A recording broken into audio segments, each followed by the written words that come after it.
अस्सलाम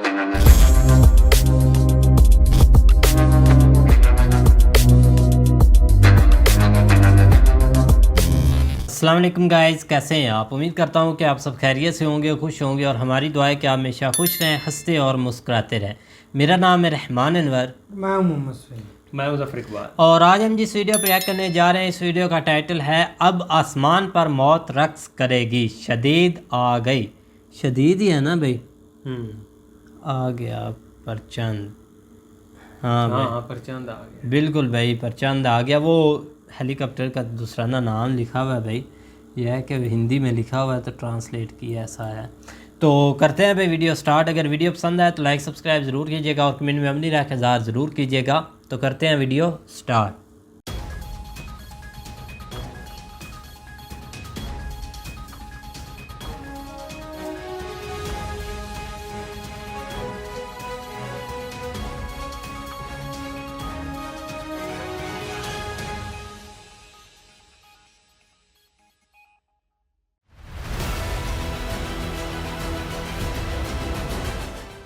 कारगर सबसे ज़बरदस्त हेलीकॉप्टर है जो कि अपाची है, तो भारत ने अपाची लिया। अब कहानी ये होती है, हथियार है, इसका जो गोला बारूद है, इसका जो एम्यूनिशन है, इसका जो असला है, वो हम आपको नहीं देंगे, या देंगे तो 2 हफ्ते के बाद दे देंगे। शुरू से शुरू करते हैं। 23-24 फरवरी की दरमियानी जो उनको गाइड कर रही हूँ। ऐसा भी हो सकता है कि 10 यूक्रेनियन सोल्जर्स हैं, उसके साथ 1 या 2 नेवी सील हो।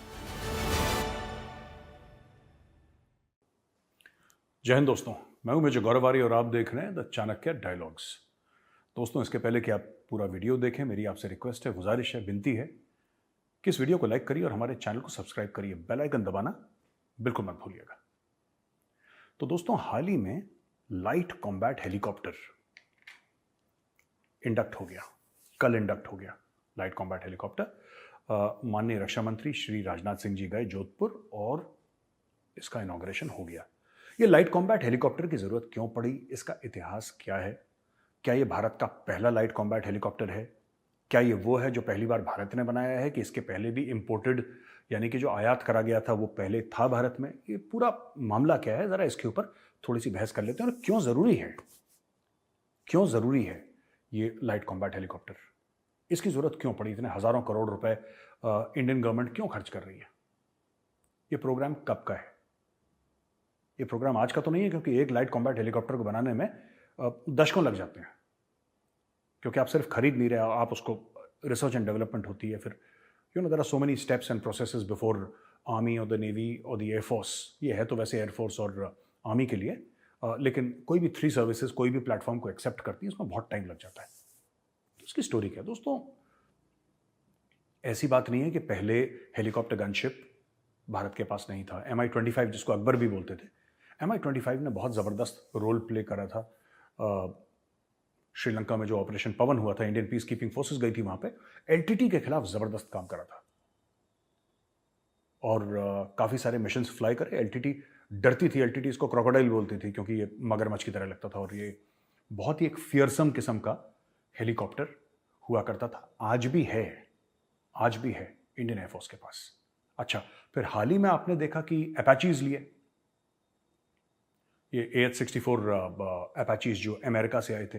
बोइंग बनाता है, बोइंग कंपनी जो पैसेंजर प्लेन्स भी बनाता है, बोइंग का एक विंग है डिफेंस वाला, वो अपाचीज बनाता है। दुनिया का सबसे कारगर, सबसे ज़बरदस्त हेलीकॉप्टर है जो कि अपाची है, तो भारत ने अपाची भी ले लिया।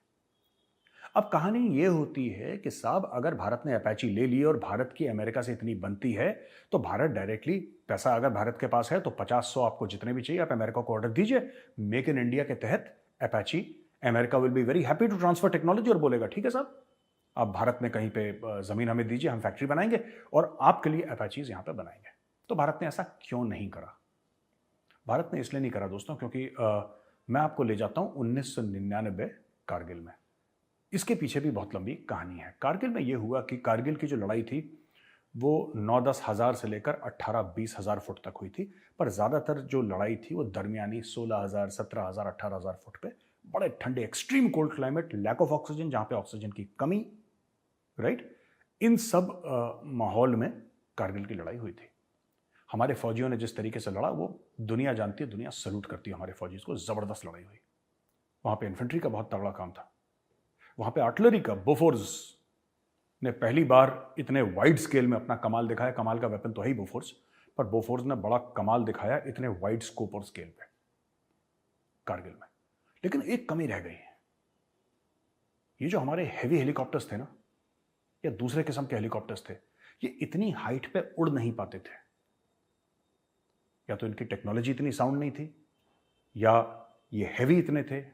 जो गनशिप हेलीकॉप्टर्स थे MI-25, ये उड़ नहीं पाते थे। और यही प्रॉब्लम है अपाची के साथ। जबरदस्त हेलीकॉप्टर, इसमें कोई शक नहीं है, जबरदस्त हेलीकॉप्टर है अपाची। अगर मैं ये बोलूं कि दुनिया का सबसे बेहतरीन और सबसे अच्छा हेलीकॉप्टर गनशिप है, तो ये बात झूठ नहीं होगी, ये बात बिल्कुल 100% सच होगी। लेकिन भारत को एक ऐसा हेलीकॉप्टर चाहिए था जो ऊंचाइयों पे उड़े, जो 16,000 फुट से लेकर 20-21,000 फुट तक चले जाए, जो 16,000 फुट पे टेक ऑफ कर सके। लैंड नहीं कर रहा, वो वहां से टेक ऑफ कर रहा है, उसका टेकिंग ऑफ पॉइंट 16,000 फीट है, और फिर 20-21,000 फुट पे जाके ऑपरेशंस करके आए। भारत को ऐसे एक हेलीकॉप्टर की जरूरत थी, और ये काम अपाची नहीं कर सकता। मैं आपको छोटा सा एक उदाहरण दे देता हूं। ये जो हमने लाइट कॉम्बैट हेलीकॉप्टर, जिसका नाम प्रचंड है, ये हमने इंडक्ट करा। ये दोस्तों, ये जो हेलीकॉप्टर है, दिस इज 5.8 टन, 5.8 टन का है ये हेलीकॉप्टर, जो बहुत हल्का माना जाता है। जो अपाची है वो 10 टन का है।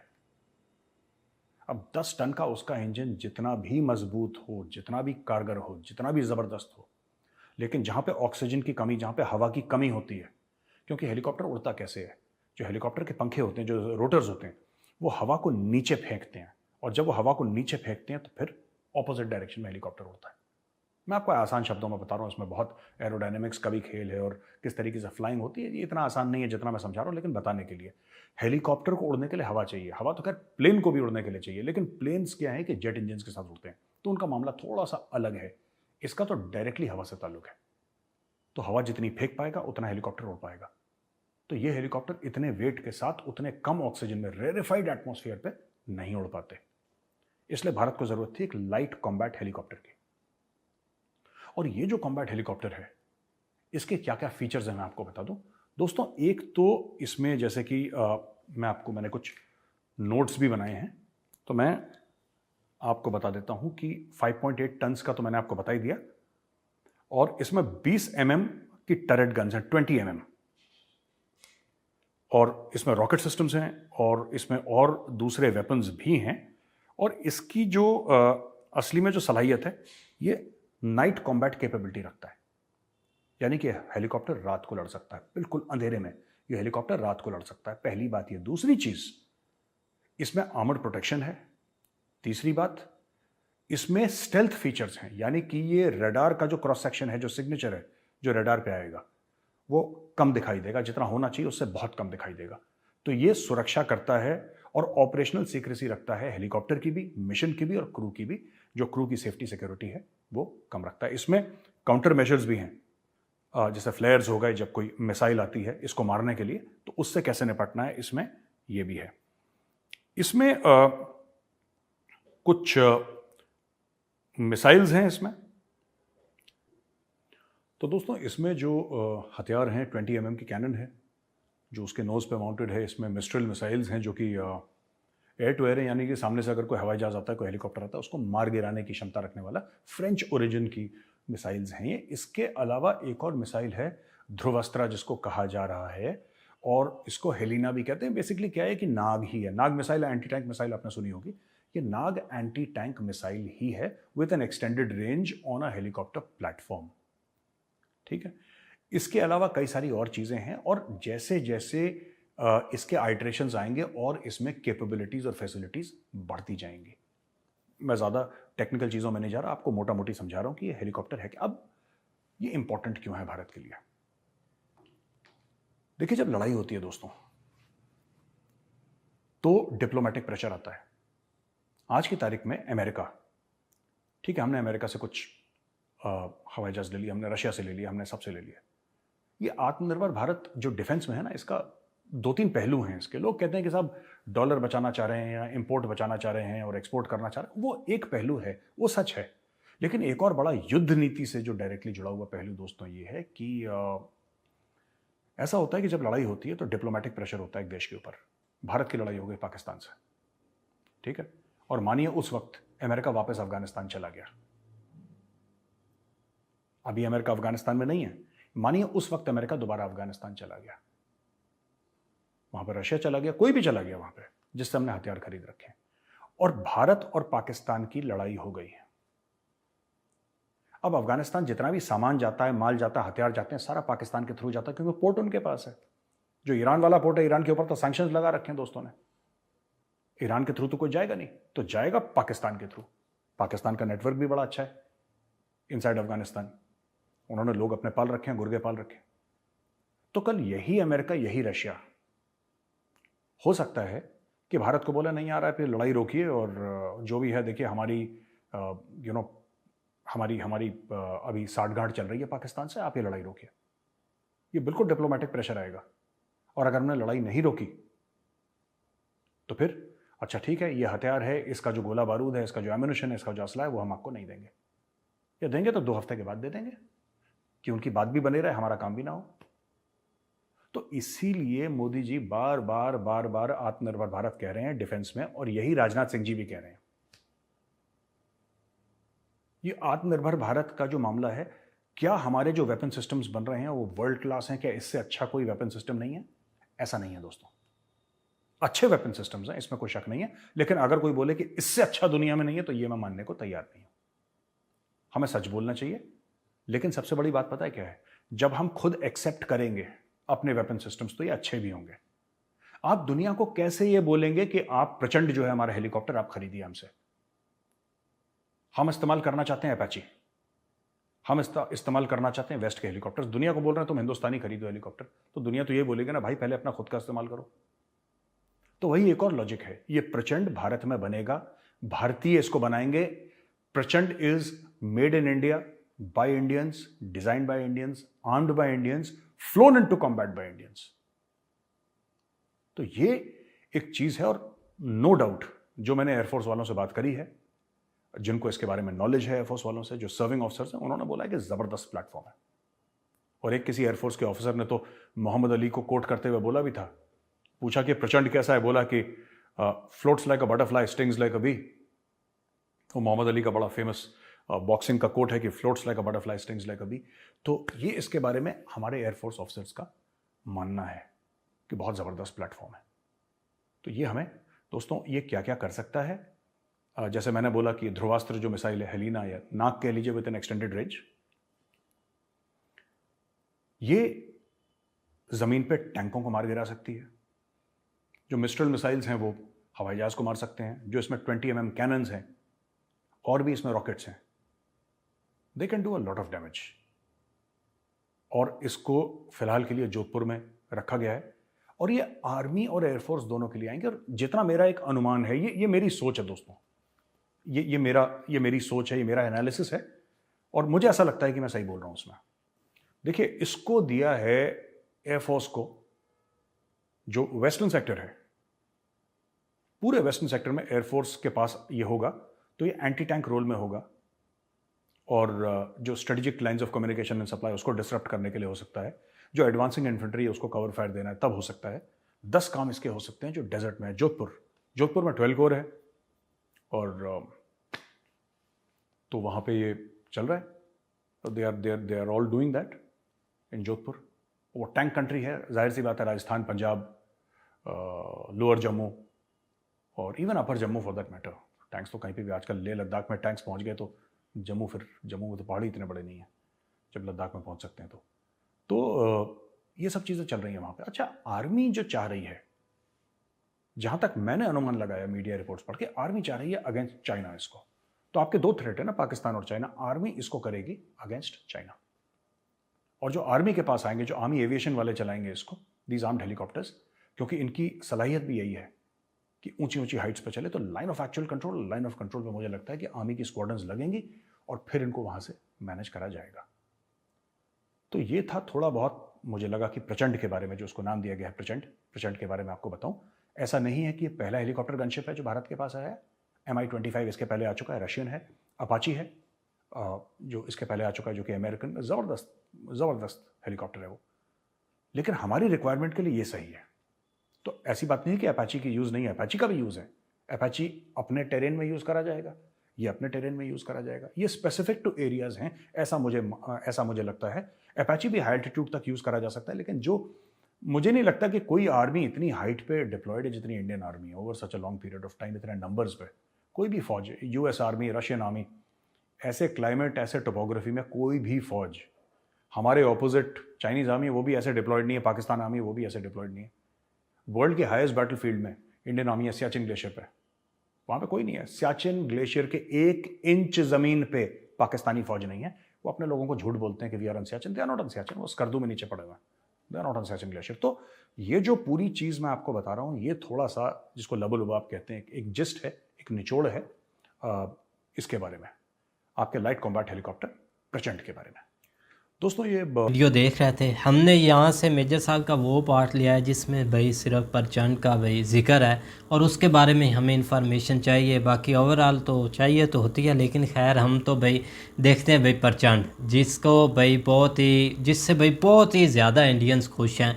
मैं तो बोलता हूँ कि भाई खुशी का ठिकाना ही नहीं है भाई इंडियंस का, कि उनको इन दिनों में काफ़ी अच्छी चीज़ें मिल रही हैं, क्योंकि बहुत अच्छा त्यौहार भी भाई स्टार्ट हुआ है, जिसकी बदौलत भाई उनको बहुत अच्छी चीज़ें मिल रही हैं। ये एक अच्छा त्यौहार है और एक अच्छी चीज़ें आ रही हैं। लेकिन यह जो प्रचंड की भाई मेजर साहब ने फैक्ट्स बताए हैं, बिल्कुल भाई, क्योंकि कल को ऐसा होना है। ये नहीं कि मेजर साहब बोल रहे हैं ना कि हो सकता है, लेकिन कल को ये होगा।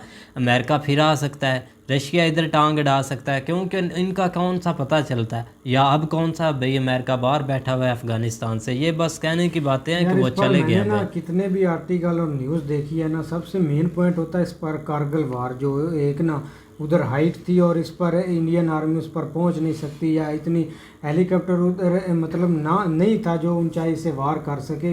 ये एक मेन रीज़न और ये एक मेन पॉइंट मुझे तो लगता है, क्योंकि चीज़ तो अच्छी है, इंडिया ने बनाई है, क्योंकि इंडिया इस चीज़ से फ़ायदा भी उठा रहा है। अब ये नहीं कि ये जंग के लिए बनाया है, दुश्मन को डराने के लिए बनाया है। अब जंगें पहले की तरह ना लड़ी जाती है। ये तो वो पागल बस रशिया और यूक्रेन थे, पता नहीं उनको क्या हुआ था और वो जंग के एक सिलसिले में चले गए, मैदान में उतरा है भाई। बाकी कोई कंट्री अभी जंग नहीं चाहती, लोग ही नहीं चाहते। अब यहाँ तक कि ये रशिया के लोग भी एक अग गए, मतलब तंग आ गए, वो अपना मुल्क ही छोड़ रहे हैं जंग की वजह से।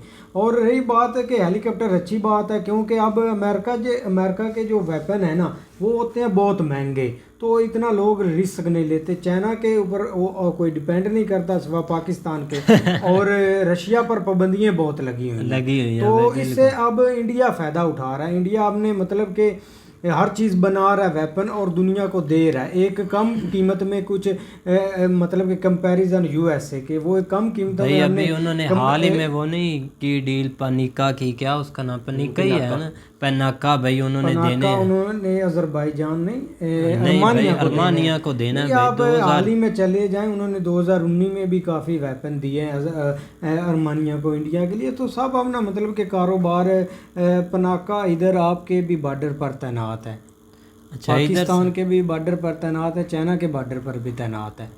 क्या बात है भाई, उन्होंने तैयार रखे ये इन्होंने इंपोर्ट किया था और साथ ही उसकी जो है ना वो मेड इन इंडिया भी बना दिया इतनी जल्दी, मेड इन इंडिया भी बना दिया। तो एक ये एक अच्छी बात है, क्योंकि चाइना का एक खतरा इंडिया के सर पर हर टाइम ही मंडराता रहता है, क्योंकि कोई पता नहीं है कब उधर एक छिड़ जाए झड़प, तो इससे एक रेडी रहना चाहिए, अच्छी बात है। और रही चीन ग्लेशियर की बात, तो अब देखा जाए हाल ही में इंडिया के नौजवान भी काफ़ी उधर एक ठंड से या उधर चोटी गिरने से उनकी भी एक डेथ हुई है। तो पाकिस्तान के भी उधर हैं एक सियाचिन पर बैठे, उनकी भी इधर काफ़ी न्यूज़ हमने देखी, वो भी उनकी भी डेथ हुई है। तो क्योंकि भाई मौसम ही ऐसा आ गया है कि भाई फिलहाल तो एक अगर वो स्कार्दो में बैठे होते तो इतनी मतलब कि ना तो चोटी उधर गिरती ना ऐसे एक डेथ होती, तो दोनों आमने सामने बैठे हुए हैं और ना एक दूसरे को इन पर एक दूसरे को यकीन है। यकीन तो होने ही नहीं ना भाई, ना किसी ने होने देना। जो है ना वो बहुत इन्फॉर्मेटिव थी, ये कल का जो है ना वो बहुत एक नई चीज़ आई है, इंडिया के एंट्री हुई है, तो बहुत अच्छी चीज़। उसकी रीज़न ये है कि इंडिया जिस तरह आजकल अपने हर जो है ना वो शोबे को लेके जो है ना वो आगे चल रहा है, तो उस हवाले से ये एक अच्छी न्यूज़ थी। इसके ऊपर कल भी थोड़ी हमने वीडियो बनाई, इंफॉर्मेशन के लिहाज से। लेकिन ये जिस तरह मेजर साहब जो इंफॉर्मेशन हम मज़ीद लेना चाहते थे ना, वो मेजर साहब ने बहुत अच्छी तरह डिटेल के साथ शेयर की है कि इसमें क्यों ज़रूरत पेश आई, किसके लिए इस्तेमाल होंगे। ज़ाहिर बात उधर तो होंगे, लेकिन ये है कि चाइना वाला जो है ना वो एक पॉइंट भी आम है, तो उधर भी इनका इस्तेमाल अब ज़्यादा होगा। तो इस हवाले से, और दूसरा ये है कि मेड इन इंडिया ये भी एक अच्छी चीज़ है, इसलिए जो है ना वो आज मेजर साहब को बहुत ज़्यादा इस चीज़ के ऊपर खुशी महसूस कर रहे हैं। बिल्कुल मेड इन इंडिया के ऊपर जो है ना वो हम आस्ता आस्ता अपने बड़े मेजर प्रोजेक्ट जो है ना वो लेके जा रहे हैं। बिल्कुल जिस तरह वो एयरक्राफ्ट था, वो क्राफ्ट उन्होंने बनाया, और साथ ही INS विक्रांत भाई, हाँ उसके साथ तेजस भी बनाया, और काफ़ी एक मतलब कि आप ना एक वो एक बिजनेस भी कर रहे हैं और अपना डिफेंस भी मजबूत कर रहे हैं। यही चीज़ें हैं भाई। एक अच्छी बात है। मैंने आज से 2-3 साल पहले मेजर साहब की वीडियो देखी थी। उन्होंने एक ही एडवाइस दी थी पाकिस्तान को कि आप छोड़ दें मुल्क की हालात, ऊपर से आप छोड़ दें, आप बस अपना मुल्क एक बार स्ट्रॉन्ग करें। वो भी भाई मतलब ना 5-10 साल आप लगा लें इधर, मुमालक को छोड़ दे, जो भी करते हैं, जो जिधर जाएं, जो उनका दिल करता, आप खुद अपना एक आप खुद से स्ट्रांग हो। लेकिन वो बात नहीं है, हर मामले में टांग अड़ानी होती है।